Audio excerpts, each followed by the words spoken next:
It's back to school for Columbus City Schools. Teachers, as you know, are on strike. Students are going to be on their computers. Many families were looking to the future, but this year looking like the past when the pandemic pushed them to online learning. 10 TV is going to be following the strike every day. You can see our calendar here. This is the third day. We're going to see the Columbus Education Association's members on the picket lines. But there could be some hope now for parents today. Let's get to Tino Ramos right now. He's at East High School talking about a meeting happening later today. Tino?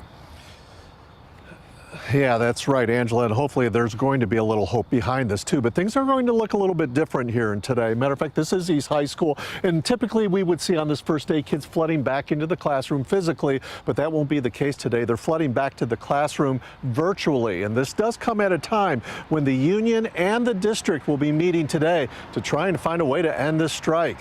Now, we've seen these pictures throughout the week here, teachers hitting the picket lines here with the Columbus Education Association. They've been on the picket line the past 2 days, and they are expected to be out here for the first day of school. But now the district and the teachers union will return to the bargaining table today for the first time in nearly a week.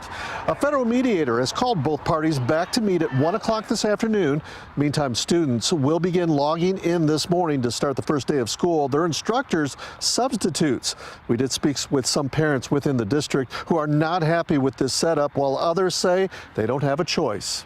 He was very excited for it until the brakes kind of were put on. So now it's, I think it makes us a little nervous. We don't know what might happen or how long this might go on.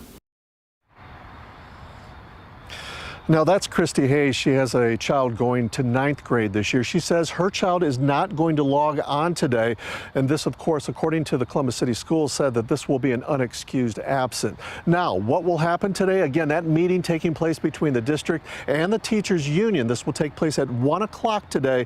They're hoping to hammer out details for a new contract. Of course, 10 TV will follow it every step of the way and bring you the very latest. In East Columbus, Tino Ramos, 10 TV News. Tino, thank you. Since teachers are on strike for this first day of school, parents will have two options to get their child a lunch today. CCS is going to provide food for students at 25 so-called grab-and-go meal sites from 11 until 1. Those meals include lunch for the day and breakfast for the next day. Kids will also be able to pick up Chromebooks for classes at these locations. We have a map of the 25 sites. You'll find that at 10tv.com/featured links. And in about an hour, a Columbus Recreation Center will start providing meals for children.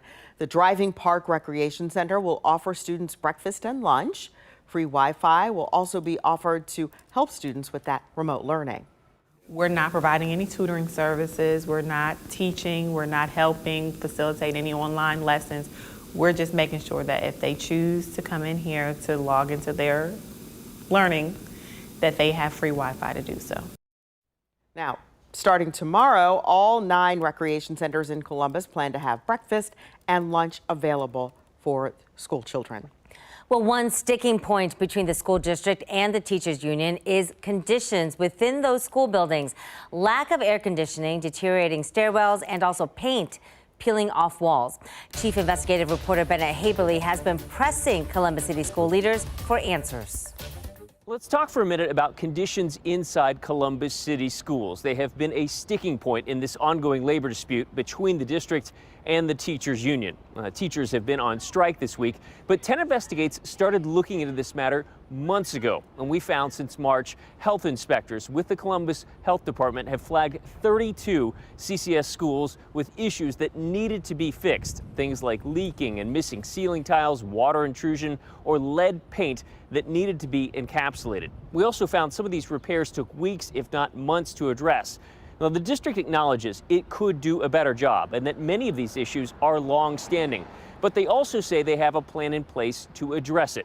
The union, well, they want specific contract language that commits the district to when and how they are going to fix many of these issues, and that is the central sticking point. The union wants that pen-to-paper language, and the district says that's something that belongs outside of this collective bargaining agreement. Reporting outside the district headquarters, Bennett Haberly, 10 TV News. Bennett, thank you. Some precautions might be taken today along the picket lines because Columbus police are now looking into a BB gun attack. Several union members were struck by pellets while picketing yesterday. This was outside Indian Springs Elementary School. A spokesperson for the teachers union says none of those injuries were serious and the teachers kept on picketing after it happened. Be sure to stay with us because we're going to stay on top of this story as both sides get back to that bargaining table this afternoon. We'll be here for you on 10 TV, also online for those updates.